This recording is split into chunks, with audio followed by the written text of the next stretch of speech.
የኔ ጌታ ለምን እንዋሻለ? እኔ 1 ሚሊዮን ብር ወሰጠኝ አይደለ?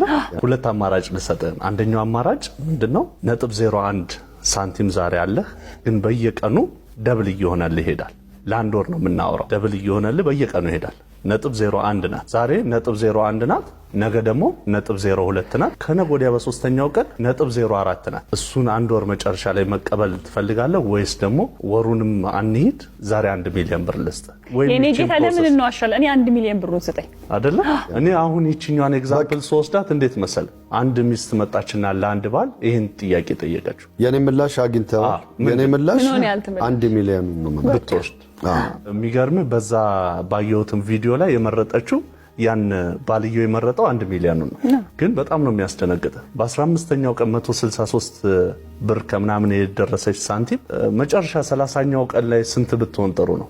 5 ሚሊዮን 300 ምናምን ሺህ ብር። እኔ ይወጣሉ ዛሬ ስቱዲዮ ለቅቄ ይሄ ሊሆን አይችልም። በእውነት በምን አይነት መልኩ ደብል። አሁን እሱን ነው የዛሬ መነሻችን በትንሽ የታመነ ትልቅ ይደርሳል። እኛ እናየው ምች በየቀኑ የምናደርጋትን እያንዳንዷን እንቅስቃሴ አትታይም እኮ። ዛሬ አሁን ጧት ጂም ስገባ የዛሬው ውጤት የምታመጣውን አላያትም። ለምን አትቀርም ይሉኛል እኮ። አትታይም